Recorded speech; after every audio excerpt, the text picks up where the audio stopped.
Bom, em primeiro lugar, boa noite. Eu acho que é mais merecedor das palmas do que eu são vocês mesmos, porque quando a gente fala de revolução e informação é algo que parece distante da periferia, distante da favela, e é bem o contrário. A periferia quer consumir informação, ela quer se politizar, ela quer mudança. O diferencial é que de repente aquele que fala sobre mudança para ele é aquele cara que está na TV mentindo, aquele cara que está na política mentindo. Então, quando eu escrevi o livro, a minha intenção foi justamente não só fazer um comparativo, não mostrar que a gente vivia numa guerra igual qualquer conflito armado do mundo. Era mostrar que realmente a gente pode fazer revolução, que a gente pode realmente fazer mudança. Revolução não é feita pelo cara que está segurando o microfone, é pelo cara comum da periferia. O cara comum da periferia, em primeiro lugar, ele tem que enxergar a guerra, enxergar o inimigo. Esse é um diferencial muito grande hoje da nossa guerra.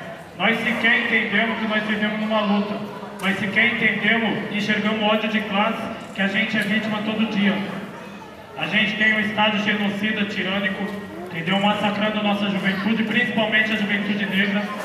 Qualquer cara da periferia, ele pode até não saber dos dados, mas ele sente preconceito, discriminação e sente que é perseguido. Eu sempre falo que você assina um atestado de inimigo do Estado assim que você nasce na periferia. E os números estão aí, qualquer estatística demonstra aquilo que eu estou falando, entendeu? São 55 milhões de pobres, 25 milhões de indigentes, 3/4 da população é semi-analfabetizada, e isso não é por acaso, essa é a estratégia do sistema. É manter você despolitizado, é manter você desinformado, justamente para você não enxergar o que está acontecendo. Justamente para você não enxergar que a política não está te representando. Nós temos 12 anos de governo esquerdista. Se você pegar nesses 12 anos, nós tínhamos 240 mil presos, hoje nós temos 550 mil. O governo de esquerda matou 60 mil por ano. É uma média de, em 12 anos, praticamente 650 mil pessoas. Então nós estamos falando de uma guerra que realmente ela acontece. Então a minha intenção quando escrevi o livro foi mostrar esses comparativos para quê? Para estimular o cara da periferia a fazer essa análise, a dar uma acordada e analisar a quebrada dele. Não precisa muitas vezes nem ler o livro ou acreditar naquilo que o Eduardo está falando. Basta você olhar a sua quebrada. Olha lá o que o governo diz ao classe média. Compara na sua periferia e vê se existe classe média. Vê se alguém ascendeu socialmente porque comprou um celular, porque comprou um tênis. Não, ascensão social não é isso.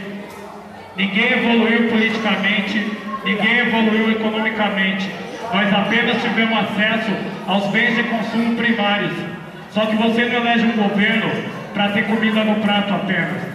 Você quer que a Constituição seja cumprida. E hoje você vive uma liberdade fictícia. Entendeu? Você vive uma liberdade fictícia onde você não tem direito civil, direito social, direito humano, onde o único código que funciona para você é o Código Penal. O único elo que nós temos com o Estado, a única ligação que nós temos, o único contato é através da polícia, através do Poder Judiciário. E está na hora de você se representar. Não vai ter nenhum tipo de revolução, nenhum tipo de mudança, se aquela pessoa da periferia não acordar e entender que ela tem valor, que ela tem capacidade. Eu sei que a gente há muito tempo segue essa herança do não dar, é impossível. A gente abraçou o discurso derrotista, a gente realmente acredita que o subemprego é nosso lugar, que a biqueira é o nosso lugar, que a criminalidade é o nosso lugar, que passar fome é o nosso lugar, que a miséria não está errado. Nós nunca tivemos chance. Nós não tivemos chance durante a colonização, durante a escravidão, durante a libertação, entre aspas, durante a República Velha, a República Nova, durante a ditadura, na redemocratização. Nós nunca administramos aquilo que é nosso. Eu também odeio o Estado. Eu também odeio o Estado. Só que, por outro lado, nós nunca administramos a política, nós nunca administramos o judiciário, o legislativo, o executivo. Nós nunca sentamos na mesa para realmente mostrar nossa opinião. A gente sempre deixou para o Playboy administrar. A gente sempre achou que tinha representação política e não tem nenhuma. Falaram pra gente que a gente é pacífico, que a gente acreditou que era pacífico. Só que os números não demonstram isso. Eu estava vendo o mapa da violência, 56 mil mortes. A polícia mata até umas horas. Só que das 56 mil mortes, pelo menos 35 é nós contra nós. Nós não entendemos que a guerra não é contra o homem da periferia. Mesmo aquele que tem uma vida semelhante, que tem um poder aquisitivo igual ao teu, que vive da mesma favela, tem a mesma baixa renda. A guerra é contra o opressor. Só que a guerra não é segurando arma. No começo eu até acreditei que a gente poderia fazer revolução armada, mas infelizmente no Brasil não tem como, porque a estratégia foi bem elaborada. Quando você é desinformado, você pode até pegar na arma, só que você não vai atingir o inimigo. Entendeu? Então a revolução é através da informação, enxergando o inimigo e acreditando realmente que dá para mudar. Hoje a gente tem um massacre em todos os sentidos. O mano estava aqui falando da Fundação Casa, é um tipo de massacre. A educação é um tipo de massacre. Você tem uma educação que não politiza, que não prepara ninguém para a cidadania, que não tem uma interação do que acontece na escola, com as mazelas sociais, com a vida na periferia, com a vida no mundo real. Você tem uma escola que te distancia dos problemas, que te distancia dos direitos. Por quê? Porque eles esperam justamente isso. A massa de manobra. Aquele que não tem senso analítico, aquele que não tem poder de decisão, aquele que não pensa de forma independente, aquele que vai estar o tempo todo no cabresto, o analfabeto funcional. E hoje nós somos isso, uma massa de analfabetizados seguindo justamente aquilo que o sistema quer. Ele quer você segurando a arma, a gente vai segurar a arma. E essa arma que a gente segura não traz lucro para nós, mas traz para o sistema. Traz para o sistema. Quando você está armado, você enriquece a indústria da violência, você faz vender seguro de vida, seguro empresarial, guarda patrimonial. Quando você está armado, você faz o político ter o que prometer. Ele precisa da mazela social, ele precisa vender uma pacificação mentirosa, a pacificação da Força Nacional, a pacificação da UPP. Eles precisam vender jornal, e para vender jornal precisa de quem é armado? O menino da periferia. Esse é o bode expiatório que a gente persegue. E a gente compra esse bode expiatório. A gente não ouve o cara que está protestando. Esse a gente acha que é vândalo. O cara que protesta, que sai para as ruas, é um vândalo. Só que aí a gente ouve o que induz a gente ver o Big Brother, ver a novela. Esse aí a gente escuta. Aí ele pede o justiçamento, a gente vai e faz. A gente espanca o menino que roubou. Ah, o menino sacou de uma arma e roubou, ele merece ser linchado. Só que a gente não pede o linchamento para aquele que violou todos os direitos dele. Porque antes de você infringir o Código Penal, violaram todos os seus direitos como criança, como adolescente, como cidadão. Então é muito injusto. E nós fomos acreditando nas mentiras da TV, nós fomos acreditando na mentira política, até chegar no estado que a gente está. O estado vegetativo de aceitação. A gente aceita tudo de uma forma maravilhosa, a gente protesta em época de Copa. Olha, esperamos a Copa chegar para começar a protestar de novo. Não, mano. A revolução não pode tirar férias. Você não pode protestar só apenas quando tem um evento internacional. O carnaval em um evento internacional a gente não aproveitou para protestar. A gente tem que ter consciência negra todos os dias. A gente tem que querer revolução todos os dias, melhoria social todo dia. A gente tem que ter contato com a política todo dia. A nossa guerra é na Câmara dos Vereadores, na Assembleia Legislativa, é nos palácios de governo. É entender que a política faz parte da nossa vida e querer dominar. Quando eu falo de ocupação, é porque aquilo que está lá, que parece tão distante, é nosso. A política é nossa, os meios de produção é nosso. O seu papel não é enriquecer político, enriquecer patrão. Não, o seu papel é ser protagonista da história. A mão de obra da escrava construiu o Brasil, e a mão de obra hoje da periferia continua enriquecendo o patrão, enriquecendo os meios de produção, enriquecendo a indústria escravagista. Só que para fazer essa mudança, é hora de acreditar. E quando eu falo de acreditar, eu me sinto um bom instrumento, porque eu não me considero especial. Eu me considero um cara da periferia que, por livre e espontânea vontade, resolveu lutar. E todo mundo pode, mano, todo mundo pode fazer a diferença. Basta olhar para o sistema e enxergar o que está acontecendo. Basta buscar informação e investir na coisa certa. A gente investe no tênis, no relógio, no rolê, na droga, só que a gente não investe em informação. Aliás, a gente nunca viu ninguém na periferia vencendo pela informação, pelo diploma. A gente só vê vitória na periferia através da arma. A alienação é muito grande, a deseducação é muito grande, só que nós temos que conseguir ultrapassar essa barreira. Se a gente não se informar, se a gente não buscar o conhecimento, vai ser eternamente escravo. E a pior escravidão é a da mente. Malcolm X falava que no passado ele usava o X da incógnita porque não tinha um sobrenome. Hoje nós não temos sobrenome nem o primeiro nome. O patrão não sabe nem o seu primeiro nome. Você é apenas um escravo essencial, que enquanto estiver saudável vai receber 724 para voltar no mês que vem. Quando ficar doente vai ser dispensado e jogado fora. Então temos que acreditar na periferia sustentável. Você não precisa do opressor para progredir. A periferia sustentável ela só não é válida para o opressor, que precisa da mão de obra escravizada, precisa do homem da periferia silenciado, chegando no horário certo, sendo esmagado dentro do ônibus, entendeu? Ele precisa de você massacrado. Dá para mudar sim, mano. Dá para mudar. Só que nós temos que ser inconformados e vingativos. Temos que odiar o sistema te odeia. Não adianta você achar que o opressor, por livre e espontânea vontade, vai ter um surto de bonança, de benevolência e vai abrir mão da riqueza social. Quando nós falamos de igualdade social, eu estou falando de meter a mão no bolso do opressor e buscar aquilo que é nosso por direito. É desconcentrar a renda. E a violência está ligada nessa concentração de renda. É só você entrar na internet e procurar qualquer país desenvolvido. Você vai ver que ele tem pequena concentração de renda. Quanto menos distribuição de renda, mais violência. 90% do sistema carcerário é de pessoas que ou foram presas por causa da droga, ou foram presas por pequenos crimes. Em resumo, queriam consumir. E quando você quer consumir, de um lado você tem uma indústria de consumo que faz a propaganda que te arrasta, e do outro lado você tem o que? A miséria. Em outras palavras, se a Constituição fosse cumprida, nós não teríamos no mínimo ali 200 mil presos.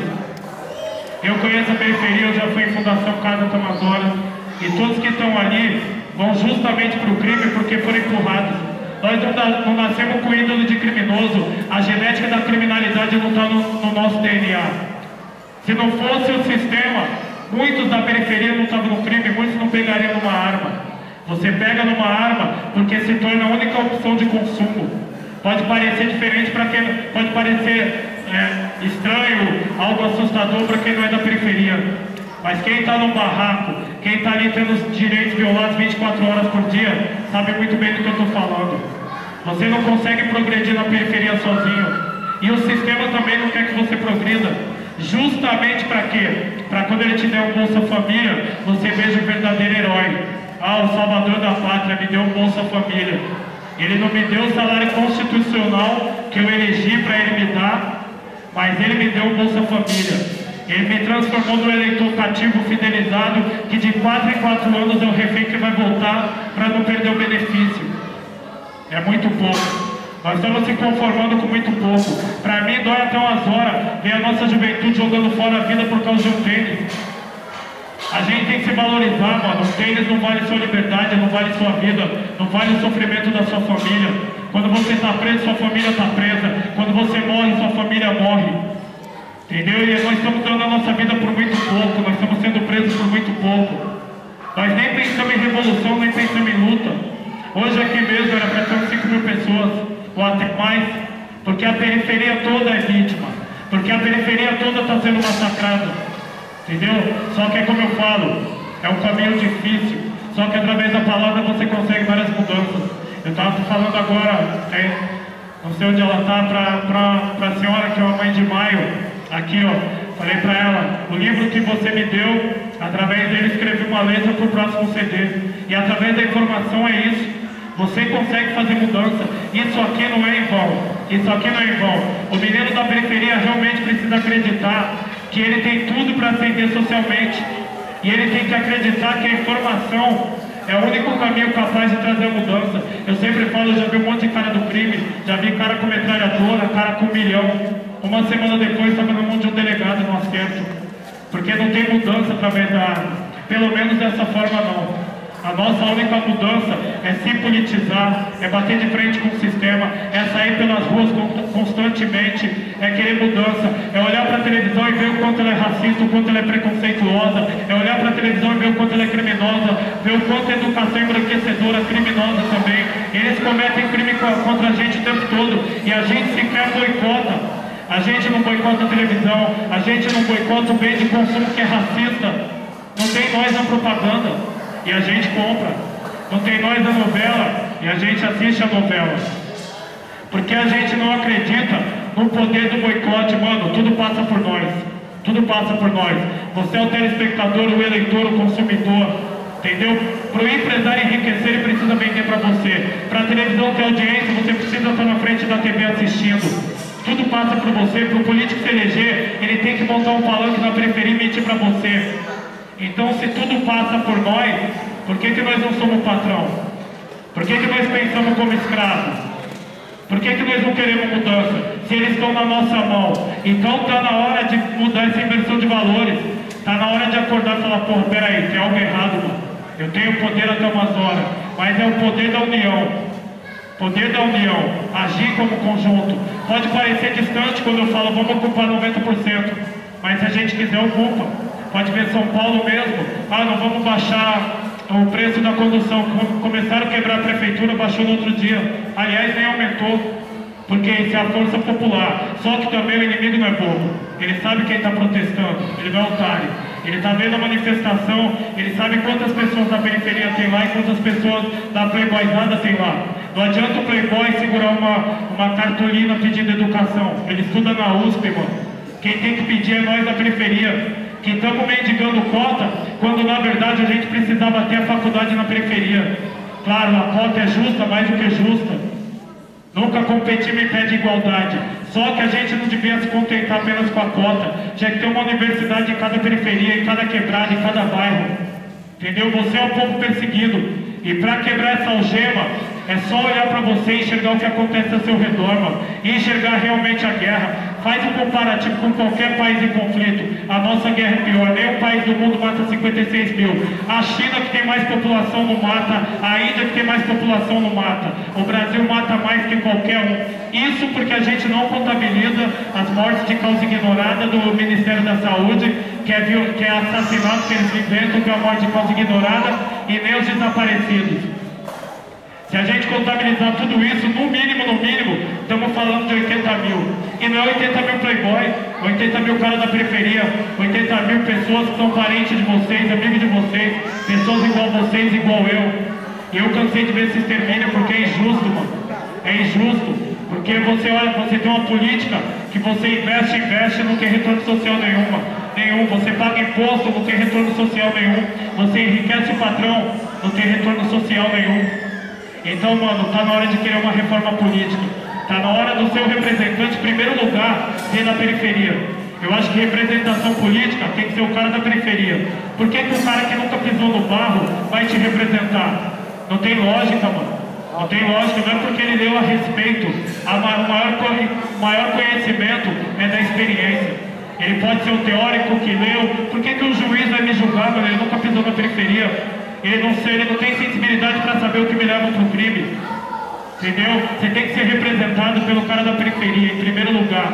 Segundo lugar, diminuição dos parlamentares, dos seus assessores. Para que você precisa de tanta gente ali te roubando? Por que ele tem que receber cerca de 26 mil? Por que ele tem que ter benefício? Ele representa o cara de um salário de 724 e ele ganha 26 mil e ainda tem benefício? Não, ele tem que ganhar salário do povo. Precisamos de reforma tributária. Por que você vai pagar 5 meses de impostos? Cada produto que você consome, 50% é imposto. Reforma social. Está na hora de desconcentrar a renda. Está na hora de realmente receber um salário que condiz com aquilo que você trabalha. Hoje você recebe por uma semana. E olhe lá, estou sendo até generoso. O salário que você recebe seria uma semana do seu trabalho. Os outros 20 dias você trabalha de graça. Então, mano, temos muita coisa para reformar, temos muita mudança para fazer, temos muita vida para salvar. Só que depende de nós. Depende de nós. Existe a rede de privilégios e a rede de desprivilegiados. Nós estamos nela. Nós estamos nela. Como eu falei, nunca tivemos chance durante a história. A história foi completamente predatória. Nunca houve 13 de maio para ninguém. Não houve nenhum tipo de libertação, tem um monte de mentira. Nós somos discriminados em qualquer setor. Quando eu falo nós, é o negro, é o homem da periferia. Nós somos discriminados, um monte de pessoas da periferia tem que dar até endereço falso para tentar ser aceito. Só que assim, se a gente não acorda, é o inimigo que vai acordar por nós. É como eu sempre falo, aqui não pode ter um socialismo utópico. O burguês vai acordar e vai falar, olha que bom, mano. Eu agora quero abrir mão do meu iate, quero abrir mão do meu jato para ajudar aqueles caras da periferia que eu nunca sequer considerei gente, que eu sempre considerei número estatístico. Não, não vai ter mudança dessa forma. Mudança é isso aqui, ó. Exercitar o que nós estamos falando aqui, é manter essa chama viva, manter essa ideia viva, querer mudança o tempo todo, focar nas coisas certas, ter ideologia na mente, porque a ideologia é a maior blindagem que uma pessoa pode ter. Quando você tem uma ideologia na mente, ninguém te faz ajoelhar, mano. Ninguém te faz ajoelhar. Ou pelo menos, que a gente pelo menos acorde para saber que é escravizado, para saber que está numa guerra. De repente a gente pode até não fazer mudança nenhuma, mas você sabe que é escravizado. E para mim é uma diferença muito grande. Pelo menos eu sei que é o inimigo. Quando você faz o comparativo da escravidão do passado com a escravidão contemporânea, a nossa é muito pior. Porque o cativo antigo, ele sabia que era escravizado. Ele odiava o escravizador, ele não agradecia a chibatada. Hoje nós somos negros da casa, tá tudo bom. Olha que maravilha. A gente pode chegar perto do patrão, pode lavar o carro dele, pode ganhar uma merreca. Olha que bom, ele deu uma cesta básica para nós, olha que bom. Só que ele não paga o salário constitucional. Olha que bom, o político falou da periferia. Olha que bom, o político vem na periferia e monta o palanque dele. E a gente trata ele como herói. Não foi uma nem duas as vezes que eu vi político sendo tratado como herói na periferia. O mesmo político rouba. Quando ele chega na periferia é tratado como um deus. Tá errado, ele tem que ser cobrado, mano. Se a gente dá uma mancada na periferia, a cobrança é radical. Por que que aquele cara que montou um púlpito na periferia, um palanque, mentiu pra gente, iludiu a nossa gente, ele não vai ser cobrado? Por que que ele pode passar batido? Enquanto não houver esse tipo de cobrança, enquanto a gente não levar a sério essa palavra chamada política, não vai ter mudança nenhuma. E está na hora de querer ocupar. Não tem julgamento justo se a favela não está no plenário. Não tem política justa se a favela também não estiver na política. Não tem meios de produção justo se você não estiver lá dominando, se você não for o patrão. Entendeu? Nós estamos falando do capitalismo, mano. Capitalismo é assim, a estrada é asfaltada com carne humana. E é isso hoje, é uma concentração de renda, o topo da pirâmide, que é que a gente se dane. Eu não vou nem falar o palavrão, que é o que eles querem realmente. O topo da pirâmide não tá nem aí, mano. Não tá nem aí, então tá na hora de mudança. Porque o topo da pirâmide não faz nada sozinho. Entendeu? Eles não fazem nada sozinho. Tudo eles precisam da nossa mão de obra. Só que, mano, chega de construir cidade pro playboy colocar placa. Entendeu? Chega de ver rua com o nome de escravizador, chega da estátua do escravizador, certo? Chega da estátua do genocida, chega do estado genocida, chega de tudo isso. Chega de tudo isso. Não é porque um rapper tá falando, é porque é a nossa realidade. E só vai ter mudança se depender de nós. Eu sempre bato muito nessa tecla da mudança, porque a gente realmente não acredita. A gente realmente não acredita que é possível. E é possível sim, mano. É possível. Eu sempre falo que a mão que segura o revólver pode escrever livro, entendeu? Pode se tornar advogado, juiz, promotor, pode fazer uma justiça melhor, pode fazer um futuro melhor. Quando eu venho aqui é porque eu acredito em cada um da periferia. Eu estou aqui porque eu olho para a plateia e vejo um monte de Eduardo. Eu vejo um monte de pessoa que não tinha esperança, mais um dia teve a mudança quando acreditou em si próprio. Ah, mas a revolução é distante. Para de fumar é revolução, para de beber é revolução, respeita seu pai, sua família é revolução, se respeita é revolução, entendeu? Divide o que está sendo trocado de ideia aqui com outras pessoas, é revolução. Olha o mano errando e tenta corrigir, é revolução, mano. Revolução não é apenas sair pra rua e pegar em arma. Revolução é mudar a sua vida, revolução é querer a mudança daqueles que estão à sua volta. E quando eu falo de revolução, é isso, é autopreservação, é salvar a nossa gente. É salvar a nossa gente. Eu já cansei de ver 10% tratando a gente como marionete. Entendeu? Eu já cansei da barbárie, já cansei da política escravagista. E não vai ter nenhuma mudança enquanto a gente não estiver representado. Enquanto a gente realmente não enxergar essa guerra que está acontecendo. Enquanto a gente realmente não entender que a ascensão social que a gente precisa não é comprar nas Casas Bahia, não é ter o crediário. A gente precisa ter inserido na educação e na educação transformadora. Sem universalização da educação, sem aumento da renda per capita, não tem desenvolvimento humano. Isso é em qualquer país do mundo. É qualquer país do mundo. Independente do nome que nós vamos dar ao regime. O que interessa é a gente dominar. O que interessa é a gente partir para a rua realmente, mas querendo revolução. É a gente olhar para os nossos inimigos e enxergar o verdadeiro inimigo da periferia. Não é teoria da conspiração, não. Nós somos perseguidos, entendeu? Os números são provas, a gente é vítima da sociedade. Só que a gente é vítima da sociedade duplamente. A gente é vítima quando ele atira e a gente é uma vítima da desinformação que está silenciada. Só que hoje nós podemos usar a rede social, usar a internet, nós podemos fugir do pão e circo. Enquanto o opressor, o playboy, usa a rede social para marcar a revolução dele, para fazer manifestação, a gente usa para marcar treta de futebol, mano. Então a gente tem um mecanismo, mas a gente usa para futilidade. Então, irmão, você está numa guerra. Para fazer uma analogia bem pertinente, é como se você estivesse no Vietnã, com os Estados Unidos atacando e você assistindo futebol e achando que está tudo da hora. Não que a gente não possa ter um time, não que a gente não possa até ver televisão, só que a gente tem que ter um foco, tem que ter um intuito de mudança, entendeu? Tem que realmente enxergar a guerra. Irmão, a palestra, na verdade, como eu sempre digo, não é nem uma palestra. Eu venho aqui de coração falar aquilo que mano, eu penso, fazer esse apelo à consciência que outros grandes mestres já fizeram, entendeu? Martin Luther King, Malcolm X, Gandhi, Mandela, etc. A intenção é justamente mostrar que uma pessoa da periferia, um humano comum, desprivilegiado igual qualquer um, sabotado pelo sistema igual qualquer um, está aqui para lutar. Pelo menos para expor aquilo que pensa, pelo menos para, através da música dele, através da literatura, exercer um tipo de influência positiva. Só que assim, a noite só é completa com cada um se manifestando. O legal é todo mundo se inteirar, todo mundo participar, perguntar aquilo que tiver no coração. Eu sempre falo, independente do seu português errado, e hoje aqui não é um evento, ninguém está reparando se você fala bonito ou não. O que interessa é você se expressar. Não existe hierarquia, não existe degrau, todo mundo aqui está igual. Entendeu? A ideia aqui é horizontal.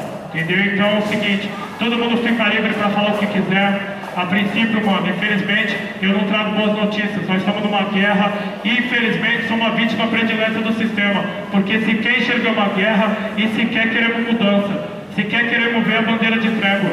Porque nós não vemos a guerra. Nós realmente acreditamos que a pacificação é feita com metralhadora, com o PP. Nós realmente acreditamos que o nosso inimigo está na Fundação Casa, que o nosso inimigo está no CDP, que o nosso inimigo está na biqueira. Não, esse não é o nosso inimigo. Tanto é verdade que a polícia mata o cara da periferia, a polícia prende o cara da periferia e não tem mudança. Não tem mudança porque o problema é político. Ele merece pena severa, ele merece ser lixado, ele merece prisão perpétua. Ele merece porque o crime hediondo, o maior crime hediondo na minha visão é a corrupção. É você roubar o dinheiro, é você roubar o transporte da população, é você roubar o hospital da população, é você assaltar pessoas carentes. Esse é o maior criminoso do Brasil.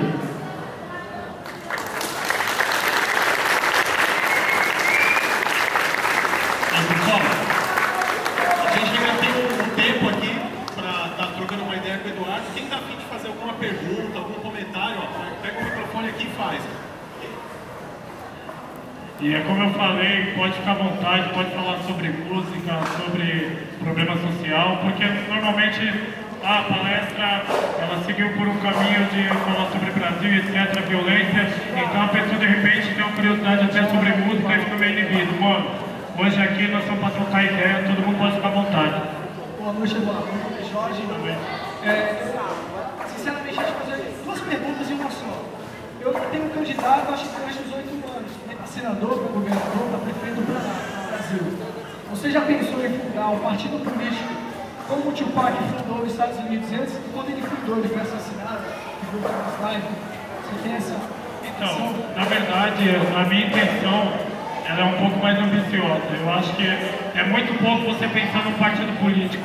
Nós representamos no mínimo aí 160 milhões de pessoas, entendeu? Somos uma classe que mais gera riqueza para o país, que mais consome, então seria muito pouco a gente montar um partido político só. Então, quando eu falo de invasão, é a gente ocupar os partidos políticos que teoricamente dizem que representam o povo, é chegar nesses partidos e exigir o cara da periferia, entendeu? Exigir que o cara da periferia esteja dentro do partido justamente para a gente ter opções.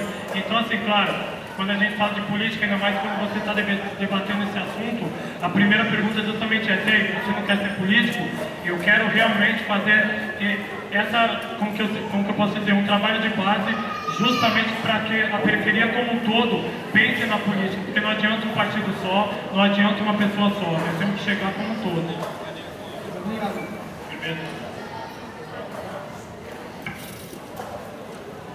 Bom, boa noite mais uma vez, Eduardo.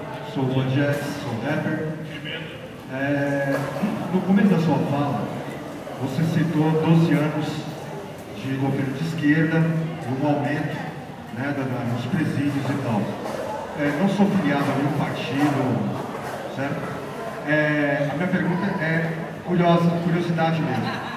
Você acha que se fosse um partido de direita ou de esquerda, como é, você acha que isso influenciaria esse aumento da criminalidade ou não? Você acha que ou é os homens acima do partido ou seria o caso da esquerda mesmo? Então, quando eu cito partido de esquerda, eu estou sendo até irônico para mostrar que não existe nenhum partido de esquerda. Que quando você está na oposição, você sempre sabe aquilo que contestar, aquilo que reivindicar. Uma vez quando você está no poder, não tem nenhum tipo de mudança. Então, quando a gente elegeu Lula, o primeiro pensamento era o quê? Colocar um homem do povo no poder. Só que, para mim, você vai ver o resultado através de números. Então, quando você olha para a miséria, ela continua lá, porque classe média que eles falam é mentira. Quando fala de classe C, porque você comprar um celular é um absurdo. É um insulto à nossa inteligência. Só a gente comparar a nossa classe média com qualquer classe média do mundo, você vai ver que é um insulto à inteligência. Quando você fala de estatística de violência, só aumentou. Entendeu? Então, quando eu falo do governo de esquerda, é que na verdade você não teve mudança nenhuma. Eu não elegi um homem do povo para continuar a prisão em massa. Eu não elegi um homem do povo para continuar o extermínio das pessoas da periferia. Eu não elegi um homem do povo para, em vez de me dar um salário constitucional, me dar, entre aspas, porque é devido, me dar um Bolsa Família. Então, assim, nós não precisamos de nenhum tipo de assistencialismo. Entendeu?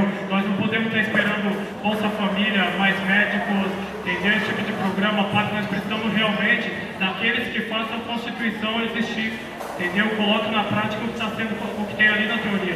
Então, na verdade, assim, nós precisamos realmente de pessoas com sensibilidade. Hoje, nós temos uma máfia no poder, você vê uma política onde o intuito é o quê? É governar para o empreiteiro, para a petrolífera, para o setor da aviação, enfim, para aquele que investiu, para aquele que elegeu o candidato e foda-se o povo, é o que nós temos. Ou seja, é o sistema que a gente tem que brigar, não importa qual partido. Esse sistema que está aí é que a gente tem que mudar ele. Né? Exatamente, porque acima de partidos. Quando a gente fala de Estado, eu sempre falo assim, o Estado é genocida. Na verdade, pessoas são genocidas. Porque atrás de um órgão público, atrás do poder público tem pessoas. Então você tem o quê? No poder executivo, legislativo, judiciário, você tem pessoas que não vieram da periferia. Entendeu? Que olha para a periferia como número, como estatística. Então eles não têm sensibilidade nenhuma. Então nós precisamos dessa ocupação justamente para mudar. Entendeu? Da mesma forma que o comunismo nunca foi realmente colocado em prática, foi colocada a tirania, no Brasil nós nunca tivemos uma política realmente colocada em prática. Nunca vimos democracia representativa. Porque o cara que está ali para te representar, ele não veio da periferia. E não tem como, mano. Não tem como o cara que não veio da periferia representar quem veio da periferia. Por exemplo, se você perguntar para mim quem é o povo escolhido, né, se eu fosse Jesus, seria os caras da periferia, não seria o Playboy. Porque a minha classe é assim que funciona. Obrigado, Eduardo. Já vou passar também, eu queria aproveitar e fazer uma que tem a ver com o assunto. Eduardo, eu já vi algumas falas pessoalmente, outras pela internet.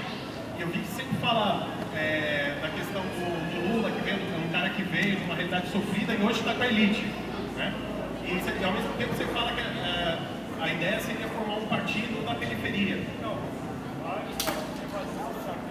Eu só queria entender melhor essa ideia do partido da periferia, se é um partido, tipo, para disputar a eleição, ou é um partido tipo Panteras Negras, que veio um tempo atrás uma Panteras Negras falar aqui, e falou do partido como era a ação lá, né? Que não era só também armas na mão para fiscalizar o serviço da polícia, a repressão.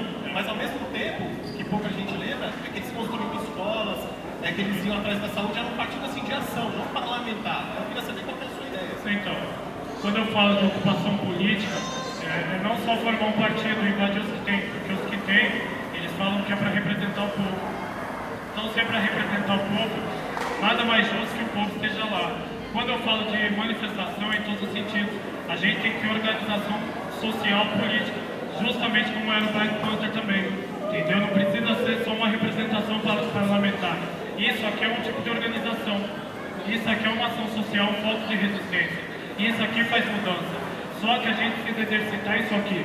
Não adianta a gente deixar esse tipo de evento apenas para um dia especial, tem que ser comum. Eu na periferia, quando trombo as pessoas, eu faço esse tipo de palestra. Aliás, eu faço palestra todo dia. Porque eu tento exercitar, tento de repente influenciar de alguma maneira. E é isso, é o que eu penso, nós temos que fazer esse tipo de mudança através da nossa consciência, através da troca de informações e, claro, buscar a política, porque não tem jeito, tudo passa por lá. Se você não está na mesa de decisão, se você não tem poder de voto, veto, não adianta. Não adianta, ninguém vai fazer mudança por você. Enquanto a gente não tiver uma bancada política real mesmo para aprovar nossos projetos, para realmente levar a sério aquilo que a gente pensa, não tem mudança. Até hoje, toda a lei foi escrita para seguir os interesses dos poderosos, da classe dominante, daqueles que manipulam o poder, que tem o monopólio do poder. Entendeu? Por quê? Falta de representação. E é o que eu falo, mano, nós temos que ocupar em todos os setores. Temos que ter organização também na periferia. Eu falo, mano, a gente tem que seguir vários exemplos. Eu vi uma vez pessoas dentro de uma cela parando São Paulo. Imagina nós em liberdade que não pode fazer. Entendeu? Eu não estou falando de criminalidade. Eu estou falando nós por nós. Entendeu? Todo mundo aqui pode querer mudança. Todo mundo pode querer transformar o seu dia a dia. E não precisa ser um Eduardo para formar um partido político ou um partido na quebrada. Tem que ser você mesmo da periferia. Entendeu? A gente tem que se comunicar. Isso é um pensamento que está em vários bancos. Só que a gente não coloca em prática. Parece que a gente tem vergonha de falar sobre revolução. E é um assunto meio tabu mesmo. Quando você fala de revolução, parece que você é meio louco. Ah, o chato tá chegando ali, ó. Vai começar a falar essas conversas fiadas. Porra, todo mundo tá bem. Ó, os caras da periferia têm até carro. Os caras têm carro, mas não tem educação. Só que quem precisa de educação quando você está na periferia? Quando você tem a ideia que o patamar de evolução é ter um tênis, ter um celular. Mas é isso, organização em todos os sentidos. Organização política, organização social. Nós temos que se manifestar, a gente tem que mudar, independente da forma que seja.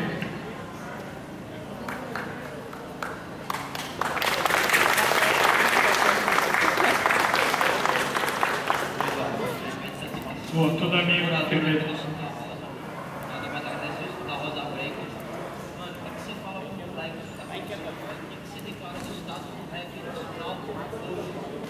Então, o conselho que eu dou é o seguinte: em primeiro lugar, originalidade.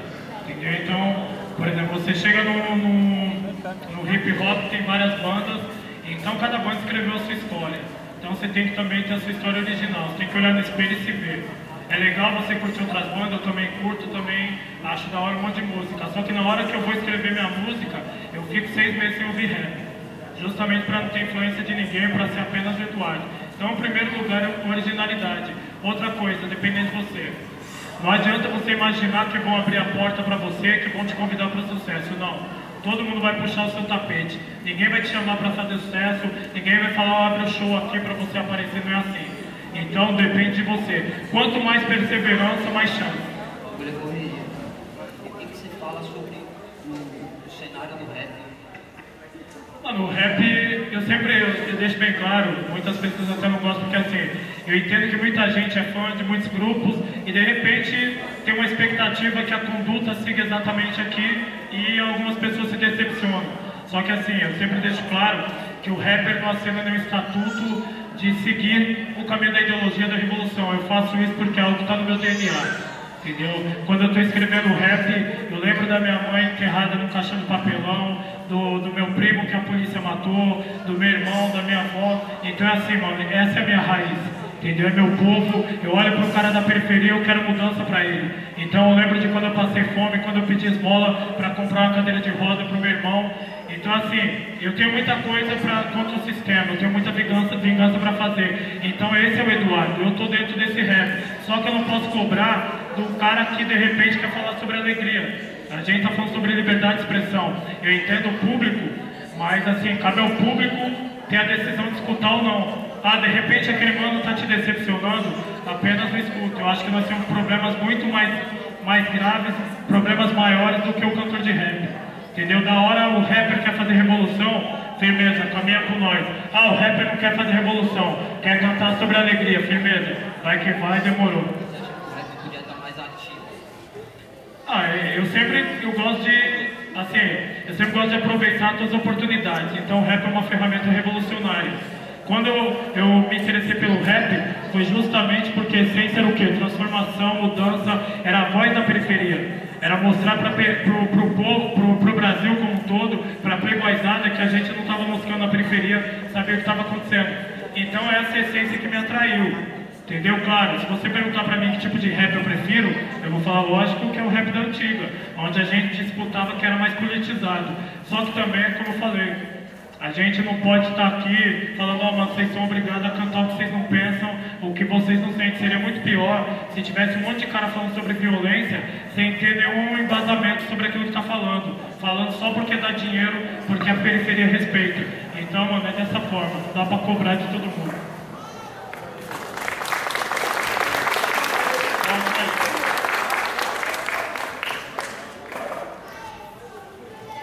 Eduardo, Firmeza. você também é uma influência em mim, eu sou punk, anarcopunk. Vocês também, quando era do facção, já tocaram grupos anarcopunks. Vocês sabem que nós somos, nós temos essência de luta. Uma das coisas que você falou aqui, mano, é real. Esses protestos aí não começou no ano passado, com o Passe Livre. Até o Passe Livre começou, eu peguei os primeiros panfletos lá em 2004, 2003, tá ligado? Foi quando começou, né? Mas as lutas como a das Mães de Maio, a luta do hip hop questionador mesmo, igual a essência que você falou, que a que eu sigo, tá ligado? Grupos da antiga mesmo. Eu acho que nem muitos dos rappers estão se perdendo hoje. Hoje você quase não vê um MC. Aqui hoje teve isso, mas faltou o DJ, faltou os break aqui também, tá ligado? Tratar todos os elementos do hip hop como era, mano. O break, o grafite, o MC. Isso você também falou, que não tem que obrigar os manos, vamos falar só sobre o lance questionador. Mas eu acho que como a gente vem da periferia, não tem como a gente ficar, que nem você falou, vendo televisão enquanto o mundo tá acabando. A gente tem que ter uma essência questionador mesmo, tem que falar, tá ligado? Falar de luta de classe, falar de insurreição, todo esse engajamento aí que você tá trazendo, que você tá propondo pra periferia, falando, não, mano, vamos estudar, vamos conhecer, vamos correr atrás. Você citou uma parte de gente aí, mas aqui no nosso Brasil mesmo, que nem eu sou anarquista, né, mano? Então eu já discordaria dessa ideia de a gente tomar o Estado, a gente, tá ligado? Porque eu acho que a gente pode se organizar de uma maneira autônoma. A gente fala de autogestão, né? Você também conhece essas ideias, eu creio, né? Então, também eu ia perguntar isso aí pra você, se é esse Estado que você quer, tipo, do Estado comunista, você é marxista, ou tem alguma dessas linhas de pensamento aí e tal? Eu já li muito, já li Bakunin, Proudhon, anarquismo, entendeu? Já li Marx, só que eu procuro tirar um pouco de cada, entendeu? Eu não me fundamento numa ideologia só, numa filosofia só. Então, quando eu entendo a posição do anarquista, o ódio contra o Estado, então o que eu falo o Estado brasileiro... A gente é contra o Estado, a gente nega o Estado. Entendi. Só que eu penso da seguinte maneira, o Estado brasileiro nunca foi administrado pela periferia, pela favela. Entendeu? Então o problema, eu não sei se de repente é a política, mas são os políticos. Entendeu? Então, esse é o maior problema. O que eu sempre falo a única coisa que não tem a ver com a minha linha de pensamento seria o socialismo utópico. Esperar a burguesia abrir mão e um dia a gente chega, não. O que nós temos para derrubar o capitalismo, nós temos o que hoje? Ocupação. Entendeu? Quando você tem 3/4 da população semi-analfabetizada, não tem como você falar, vamos tomar de assalto tudo e a gente, através de uma colaboração mútua, a gente vai buscar o bem comum. Eu também quero uma sociedade sem classe, uma sociedade libertária. O problema é que eu vejo essa sociedade, em primeiro lugar, depois que a gente tomar o Estado. Primeiro a gente toma o poder e depois a gente vai ver como faz. Agora, se a gente ficar aqui perguntando, porra, será que o Estado, será que a política... Não, para mim é o único caminho que nós temos. Que nem você falou, eles se equipararam 500 anos, né? Já desde a primeira carapela que pisou aqui, eles já vem plantando isso daí, né? Só para ter uma ideia, mais de 300 anos o homem na periferia sequer votou. Para votar você precisava ter renda. Então era só o nobre que votava e era votado. Então nós nunca tivemos chance nenhuma. Então eu respeito essa ideologia, tem muitas coisas que eu me identifico. Só que da mesma maneira, quando você tem um país completamente desinformado, na hora que você toma o poder vai ser tomado pelas pessoas que tinham consciência. E hoje representa apenas 1/4 da população. De qualquer maneira, você vai ter um poder, entre aspas, conduzindo as pessoas. Entendeu? E isso é uma verdade. Então eu penso o seguinte, você tem a política, você tem o judiciário, executivo, os meios de produção. Nada mais justo do que a gente pensar nisso. Beleza. Era mais essa ideia, e aí, complementando essa ideia também que o hip hop, né, dessa questão, você vê como que funciona isso, né? Você falou que não concorda com a ideia de impor uma questão de questionamento, do mano ficar só falando de revolução social, dessas coisas Não, assim. não é que eu não concordo. Não que você não concorda, mas assim, que cada rapper hoje, que nem você não quis citar grupos ou nomes, nem eu vou citar aqui, mas tem uns que não estão preocupados com a periferia, assim, apesar de virem dessa essência da periferia. É que assim, a gente, quando fala de rap, a gente está falando de transformação realmente, de militância, de engajamento político. Então, quando você vê o rap se distanciando da essência dele, para nós que é mais antiga, lógico que surge como algo antinatural. Não é natural você ver o rapper que não quer falar sobre aquilo que acontece na periferia. Mas, por outro lado, você está aqui defendendo a liberdade de expressão, liberdade de pensamento. Então, não dá para você cobrar que todo mundo cante igual Eduardo, que todo mundo siga o gangsta, que seria o que eu canto hoje no Brasil, é bem diferente do americano, mas é rotulado dessa forma, entendeu? Aquele rap que discute, aquele rap que questiona, que reivindica, mas faz parte, o hip hop é isso. Entendeu? Seria bom pra caralho. Beleza, Eduardo?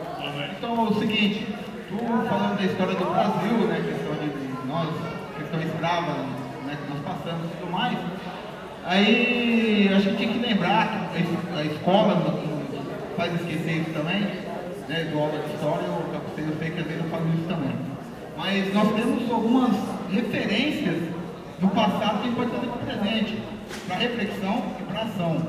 Por exemplo, a balaiada, né, em Maranhão, Alagoas, Maranhão, Pará, onde Negro Cosme conseguiu organizar um quilombo enorme, sendo um processo de educação revolucionário para a época, educando e alfabetizando negros fugidos, resistentes, né, da escravidão, e se tornando homens livres e educados por eles mesmos, trazendo a cultura africana e a cultura que são presentes dos índios, dos grandes povos também do Brasil.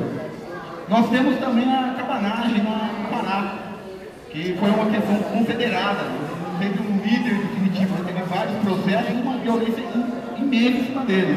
Lembrando que a balaiada, inclusive, vai ser resultado, o final dela é trágico, e que a gente vai lembrar do Duque de Caxias, né, esquecendo dos nossos antecessores, né, dos antepassados. Então, o que você pensa dessas referências históricas, assim, que a gente pode lembrar o lado negativo, né, da história? Então, o problema é que quando você tem uma educação embranquecedora, que na verdade a tentativa é branquear o ensino, você até tem essas referências. O problema é da maneira que ela é passada para o aluno. Você pode dar ênfase, mas isso não é o comum, entendeu? Não é o habitual. Normalmente na escola eles vão dar ênfase ao escravizador, vão colocar ele como herói, vão colocar o bandeirante como herói, porque justamente a educação hoje, ela provém de quem? Do Estado. Do Estado embranquecido, do Estado que lucrou com a escravidão. Exatamente. Eu sempre falo, a capitania foi hereditária, a senzala também foi hereditária. Então hoje aquele cara que dá a diretriz da educação, ele é o descendente do escravizador. Aquele cara que tem um peso de produção é o descendente do escravizador, e o que está na favela é o descendente do escravizado. Então você pode ter até o exército lá. O problema é a abordagem. Entendeu? Da mesma maneira, a Rede Globo tem pessoas negras lá, mas a abordagem é racista. Então, de repente, a abordagem na escola pode até não ser racista na hora de falar sobre determinado tema que envolva um negro, que evoluiu, que progrediu, que fez uma revolução. Só que eles não dão uma ênfase de uma maneira que faça o aluno sentir orgulho, de uma maneira que faça o aluno se identificar e se ver representado naquele personagem.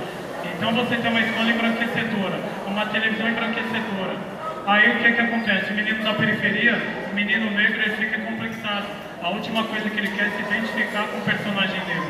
Então eu sempre falo, o professor, ele tem que fazer um ato revolucionário mesmo, é contar a história mesmo com a escola não querendo, apesar de ser obrigação, apesar de estar no Estatuto da Igualdade Racial, que a abordagem não pode ser racista, que tem que mostrar a contribuição do negro à história da África. Apesar de você ter tudo isso, não acontece na escola. Entendeu? Então hoje, infelizmente, o aluno da escola, o menino negro, ele tem vergonha de ser negro. Porque ele não vê ninguém ali da classe dele, da etnia dele, sendo chamado de herói. É apenas resumido a escravo. Tem um problema também que você pode até falar, exaltar e relacionar. Exatamente. O problema é que quando você está ali exaltando, legal, você exaltou ali naquelas horas, só que quando ele chegou na televisão dele em casa, ele ligou a televisão nórdica, entendeu? Então ele olhou para a rua, ele viu as pessoas olhando para ele com preconceito. Então a hora que ele prefere fugir da cor dele, a hora que ele prefere ser negado, entendeu? A hora que ele fala, puta, eu não queria ser negro. E isso é um crime hediondo. Quando a gente fala, o moleque pegou uma arma, é um crime hediondo. Você fazer uma criança negar a própria etnia por vergonha é um crime hediondo. Você não deixar as pessoas da periferia ter acesso à cesta biológica básica é crime hediondo. Você ter uma população perseguida por conta da quantidade de melanina e do poder aquisitivo é crime hediondo. A gente só tem que reverter essa inversão de valores. Mas é isso, o professor, cabe a ele olhar para os alunos da periferia e falar, mano, isso aqui é o futuro do país. Entendeu? O país justo que eu acredito está na mão deles. Porque o país que nós vivemos é um país da plebiscada. É o país capitalista que mostrou. Porque muita gente fala, ah, não, mas o comunismo deu errado. Aonde o capitalismo deu certo? Em nenhum lugar. Entendeu? Então, assim, e esse capitalismo é justamente do opressor, do homem, do playboy que eu falo, que é o cara que domina a economia, a educação, que domina os meios de produção, que domina tudo que influencia na nossa vida. Então o professor tem que olhar para o aluno e realmente acreditar que a mudança está nele e realmente se revelar. Ah, tem a diretriz, ah, tem a ordenação, ó, você tem que seguir essa educação. Não, mano, tem que fazer o que está no seu coração. A gente tem que buscar mudança.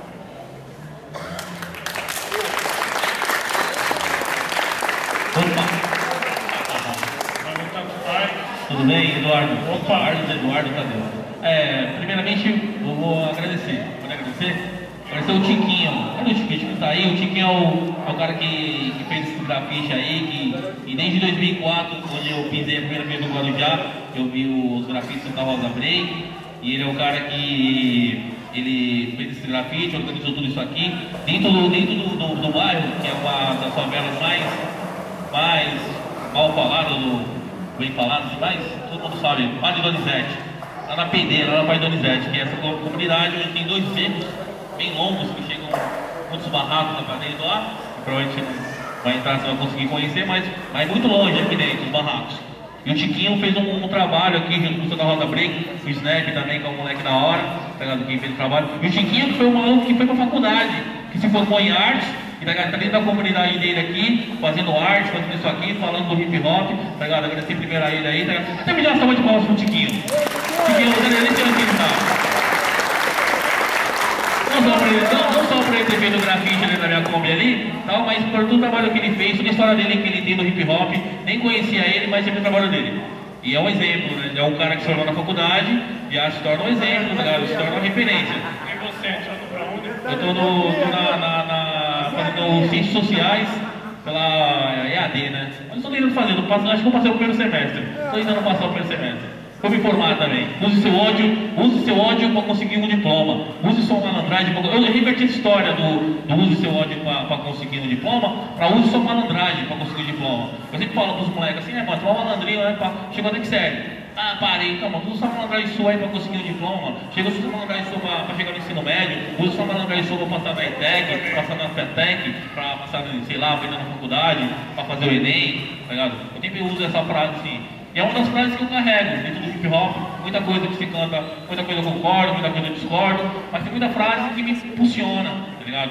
E na quinta-feira eu fiz uma prova na faculdade que falava que era o seguinte, a diferença entre o aluno e o estudante. Falava de um texto e tal, e falava assim, um escritor lá que eu não me recordo o nome, ele falava a diferença entre o aluno e o estudante. Coloquei a sociedade brasileira está cheia de estudantes. E tem muito pouco aluno, que estudante é aquele cara que recebe informação, que o professor passar lá, ele vai lá e estudou. Acho que é aluno, né, que recebe. O estudante é aquele cara que vai buscar informação, aquele cara que vai ler, vai se informar. E o rap é esse meio. O rap me falou de muita coisa. O rap me falou de Martin Luther King, me falou de Malcolm X, me falou de Mandela, muito tempo assim na música do 9-2, uma composição 9-2 do Paulo. Eu mesmo, toda acesso que eu tive à cultura negra dos heróis que eu conheço, os revolucionários, foi através do rap. Então, eu fui procurar saber, eu tenho uma ferramenta Wikipédia e tal. Estamos aqui na terra estamos aqui na Baixada Santista, terra do funk, funk ostentação, todo mundo aqui de Camaro, de plaquinha de 100, provavelmente todo mundo aqui está com plaquinha de 100 no bolso, contando dentro do Citroën, mas talvez não seja verdade. E o que eu queria te falar para você, Eduardo? Qual que era a pergunta, depois de tudo isso aí que eu falei? Tá? A pergunta é sobre a nossa Copa. Copa nossa não, né? Sua, talvez. Sua não, talvez o pessoal do povo. Ninguém na Copa, a Copa não é minha, eu quero fazer o perca na primeira fase. O Brasil vai perder na primeira fase, vai perder para a Croácia, vai perder com a Croácia, vai perder do México e vai empatar com o Camarões, então vamos ser classificados. Aí só para ficar marcado aí que se o pai foi o pai de nada. E, meu, é importante para o Brasil, na sua visão, que o Brasil perca a Copa. Se o Brasil perder na Copa, o povo vai se, a senhora, uma senhorinha que está ali assistindo, aquela que vai se revoltar também, vai falar, caramba, gastou um monte de dinheiro e que caralho, não ganhamos essa merda. Ou se ganhar vai ser o que o Gog falou, país de infinito bombardeado pela alegria. É mais uma bomba de alegria, esse povo aqui vai ficar todo mundo feliz, gastamos um monte de dinheiro e Paraná acabou com reunião de obra, mas estamos aí, ganhamos pelo menos. O ideal é perder ou o ideal é ganhar? Você está torcendo aqui, torcendo pro Neymar? Ou todos os outros falando que o seu Neymar quebrar a perna pra mim não muda nada, minha vida? Sinceramente, a seleção ganhando ou não ganhando não vai mudar nada. Eu acho que o que nós temos que fazer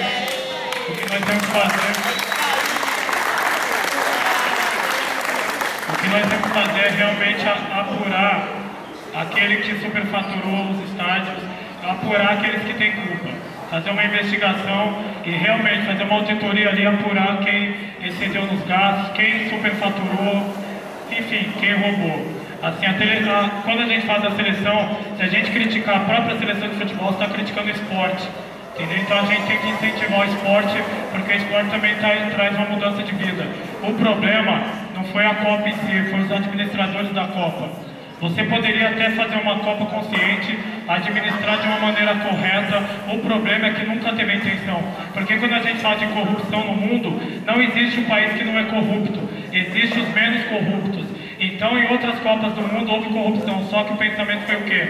Vamos fazer a Copa, se der a gente rouba. Aqui foi o contrário, vamos roubar e se der faz a Copa. Então não teve nenhum pensamento em legado e melhoria social, entendeu? Foi apenas para roubar. Então foi jogada fora uma Copa do Mundo, que realmente poderia ter sido algo positivo para o Brasil. Realmente poderia ter sido algo que trouxesse algum tipo de transformação, gerasse emprego, deixasse algum tipo de legado, mas em nenhum momento foi pensado nisso. A intenção o tempo todo foi roubar, não foi fazer o evento. Tanto é prova disso que não tem nada pronto. E aí hoje mudaram o discurso. Não, mas o metrô não era para a Copa. O VLP não era para a Copa. Entendeu? Por quê? Não conseguiram construir nada, concluir nenhuma obra, porque não era a intenção.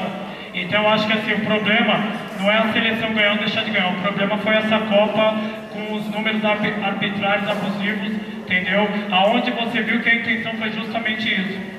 Foi dar obra para a empreiteira que tinha financiado político, entendeu? Foi justamente enriquecer quem já era muito rico. Não teve nenhum pensamento em fazer pelo povo.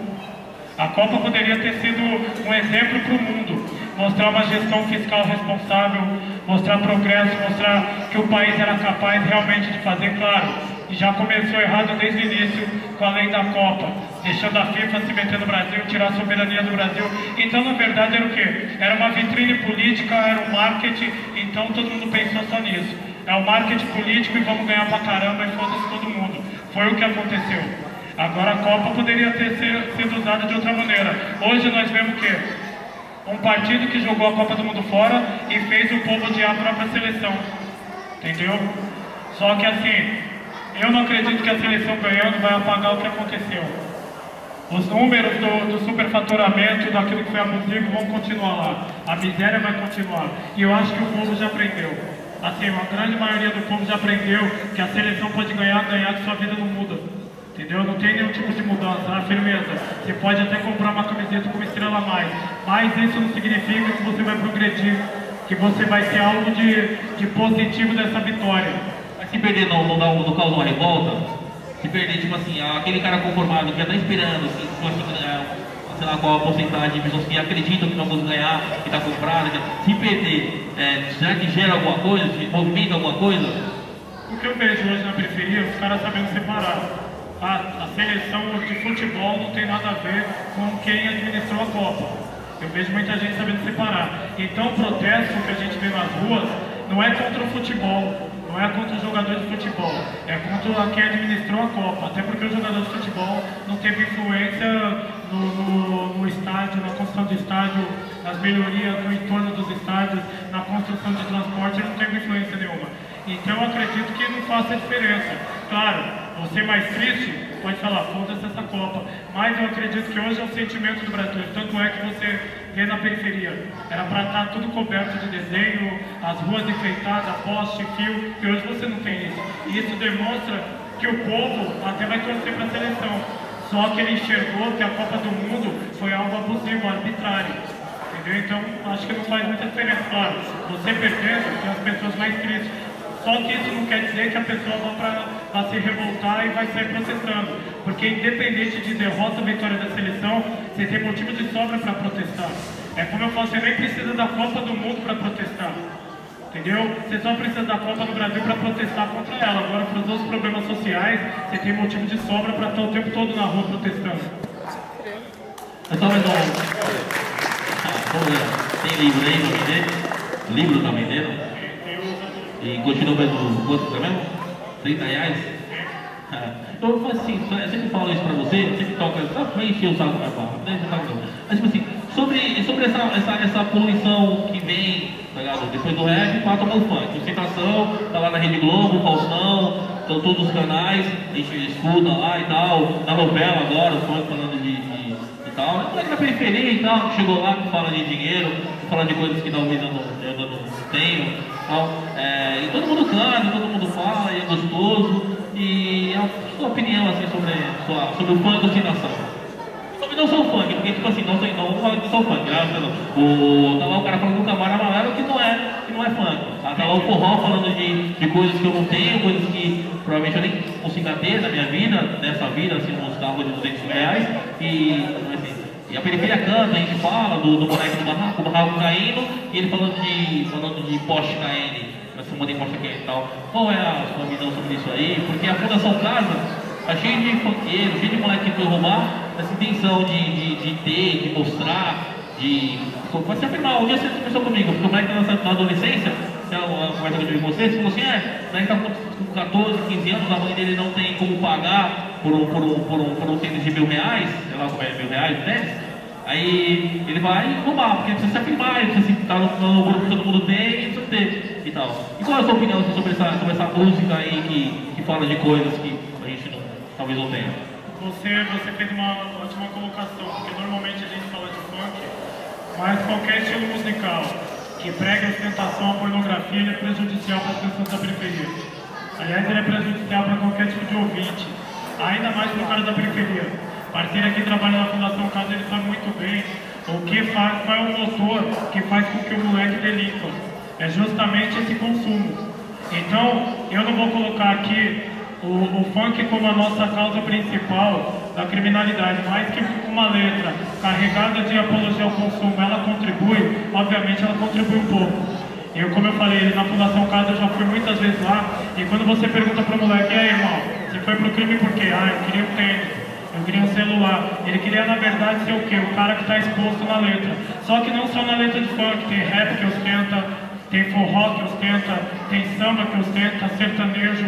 Então, assim, eu sou contrário a qualquer estilo musical que não tem uma responsabilidade na hora de escrever a letra. Que realmente não pense no público. O público não é apenas consumidor. Você tem vida do outro lado, você tem que ter responsabilidade. Quando você é um formador de opinião, você exerce uma influência muito grande. Então o cara do outro lado, ele vai se espelhar em você. Então se você falar que o cara tem que ter um Camaro amarelo, se você falar que ele tem que ter dinheiro, armamento, ele vai querer ter isso. Da mesma forma, se a letra falar que a menina, que a novinha tem que se prostituir, tem que vestir roupa curta, etc., vai acontecer da mesma forma. Então temos que ter responsabilidade. Eu falo temos que ter porque é o cara da periferia que escreve.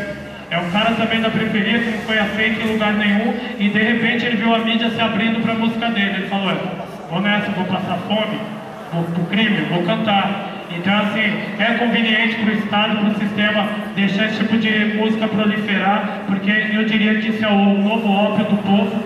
entendeu? Quanto mais informação, melhor para o sistema. Então é isso aí. Hoje você tem uma classe média baixa na favela. Eu vi uma reportagem da Globo, onde 94% da favela se considera classe média, morando num barraco passando fome. Então é justamente isso que os caras querem. E esse tipo de música só vem fortificar esse tipo de pensamento. Ah, nós estamos aqui na favela, mas firmeza, tá da hora. Nós estamos tomando uísque, Red Bull, energético e passa tudo da hora, temos um tênis. Infelizmente não vai ter mudança nenhuma, mas estamos acreditando que entramos dentro de algum contexto. E é isso, o menino da periferia é o menino comum, que ele quer ser aceito. E para ser aceito, tá lá. Para ser aceito você precisa ter o tênis, precisa ter a roupa, o que estava cantado na música, ele vai buscar isso de qualquer maneira. E infelizmente ele só tem uma alternativa, a criminalidade. Eu só quero passar aqui em tuas mãos o seguinte, esse CD foi feito pelos meninos lá da Fundação Casa de São Vicente, gravado lá dentro, com muita dificuldade, né? E eu estou passando em suas mãos. E só uma coisa, a gente sempre vai aprendendo. Eu sou bem mais velho que você, e acho que não, entendeu? E uma coisa que me chamou a atenção, meu pai, eu sou desde o tempo do Master Break, do Campo Grande, do Rio Grande do Sul, a gente via mesmo artistas ou não de vocês e tal. Bom, a gente sempre aprende o seguinte, eu tive um pai, por exemplo, que fazia as letras comigo, ele só não tinha dinheiro, mas ele tinha a coisa mais importante do mundo, a amizade. Então uma vez um menino chegou pra mim e falou assim, agora, falou assim, Pomba Jazz, odeio meu pai. Aí a gente sempre aprendendo, virei pra ele e falei assim, que odeia nada, que é assim não, tal. Ele virou pra mim assim, como que não, Pomba Jazz? Ó, meu pai. Minha mãe saiu para trabalhar, aí ela teve um problema no serviço dela, ela voltou mais cedo. Quando ela chegou em casa, pegou meu pai estuprando a minha irmãzinha, minha mãe foi para cima, meu pai matou minha mãe. Aí a gente sempre aprende, né? A história da gente não é a história de todos, a visão que a gente tem. Então hoje eu tento desconstruir aquele lance de valores. O garoto acha que a felicidade está no tênis, está no carrão, está tudo ano, é o mulherão, é a mansão e tal. Quando a gente, a nossa periferia tiver uma família, que tenha... Porque o cara falou, pensa no carrão, e quando ele bate o carro, ele vai pro SUS, aí ele vai saber a real, vai cair de novo na real. Então é isso, e é importante esse teu trabalho, o meu, de vários manos que estão aqui, que às vezes são mais anônimos, mas não menos importantes do que qualquer um, verdade? Isso aqui é fazer rap. Você para fazer rap não precisa cantar. O que ele faz na fundação é rap, é o que nós aprendemos na cultura de rua. É justamente isso, salvar vidas, é olhar para os caras da fundação, é olhar para o cara da periferia, o menino, e entender que ele é uma vítima da sociedade. Entendeu? Então, ele precisa de uma palavra, uma troca de valores mesmo, é realmente chegar alguém e falar para irmão, o que eu faço na fundação quando eu sou convidado é justamente chegar para irmão, isso aqui não vai mudar a sua vida, mano. Entendeu? Você entregou, você acha que é do crime, que você é malandrão e pai, você entregou tua vida, sua liberdade por um tênis. Você te roubou a felicidade da tua família por um tênis. E aí eu tento trocar os valores, é isso mesmo. O que é valioso pra nós? A família. Eu vi cara que cheio do dinheiro, que não tem um filho vivo, não tem a mulher viva, entendeu? Então, mano, é isso, nossos valores tem que ser isso, família, liberdade, vida. Só uma coisa, parabéns por não ter se vendido. Eu não me vendi e eu fico lá, acho legal os caras que tem, também tem, mas depois os caras que não se vendem. É isso aí. Eu que agradeço. O que ele falou sobre vendido é algo que, mano, nunca nem passou pela minha cabeça, porque assim, você olha para aqueles caras que tem o público da pré-paisada, o cara precisa estar na televisão, precisa ser o hit do verão, e você na periferia, quando você faz algo justo, não que o público da periferia seja bonzinho, escreve aqui pra mim e tal, fala que eu sou da hora, que eu vou, não, ele quer respeito, ele quer sinceridade naquilo que você escreve, ele quer uma representação autêntica. Porque ele briga por você, ele arruma um monte de treta por você, fala, não, aquele cara ali, o discurso é áspero, contundente, só que ele quer meu bem, ele tá falando por mim, ele tá me representando. Então o público da periferia é o público mais justo de todos. Então quando você abre mão desse público, para ir de repente para uma emissora de TV, quem foi teve os motivos para ir, de repente chegou algo que eu não enxergo, entendeu? Só que assim, quando você abre mão desse público, você está jogando fora o único público que realmente olha para você e fecha com você pelo que você pensa, pelo que você é, não pelo produto que criaram. Entendeu? Não é um produto criado para fazer sucesso. Então o público da periferia, é assim, na verdade eu fico feliz do público da periferia me aceitar. Entendeu? É mais ou menos ao contrário.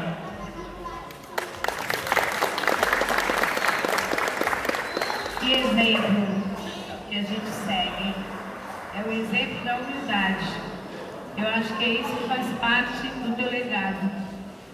A humildade. Eu acho que o ser humano, o ser humilde, eu acho que ele tem valores. E esses valores a gente temos sim que valorizar para nós. Porque quando a gente conhece o nosso interior, a gente sabe que a gente tem que produzir para o outro, enxergar o outro, né? Esse foi o papel das Mães de Maio. As Mães de Maio, essa simples mulher que está aqui à sua frente, ela não sabia subir a serra para pegar o metrô. E hoje, Eduardo, Brasília é pequena para mim, porque os engravatados também não me assustam. Eu coloco o dedo na ferida e coloco o dedo na cara dele e também da presidente da República, que me ofereceu um troféu pensando que eu ia me calar. Né? Aquele prêmio, para mim, não era meu, mas sim de todas as vítimas do Estado brasileiro, a qual o meu país produz. Né? Eu sou uma mãe de maio, mas eu tenho certeza que meu país produz 56.337, foi a estatística de agora, né, que teve agora por último, faz uma semana que essa pesquisa saiu. E aí eu te pergunto, não chegou a hora da gente também ocupar, como as mães estão fazendo, os rappers ocupar os meios acadêmicos e ensinar que a teoria e os diplomas que eles oferecem para vários jovens são diploma transparente, vazio, sem a prática? Exato. Quando eu falo de ocupação, é todos os setores. Só que, assim, nós falamos do rap. Por exemplo, quando você fala, mataram meu filho, eu sou a Mãe de Maio. Mataram alguém da minha classe. Entendeu? Então a sua luta é a minha luta, porque eu me identifico. Eu olho para o povo como um todo. Então, quando eu olho para o povo, a menina prostituída faz parte, o menino assassinado, o menino da Fundação Casa, o cara do CDP, enfim, aquele que é marginalizado para a sociedade. Então a sua luta é minha luta. Quando eu estou aqui clamando por uma revolução, uma ocupação, é o que eu tenho no coração, eu, individualmente. Obviamente eu queria todos os rappers comigo.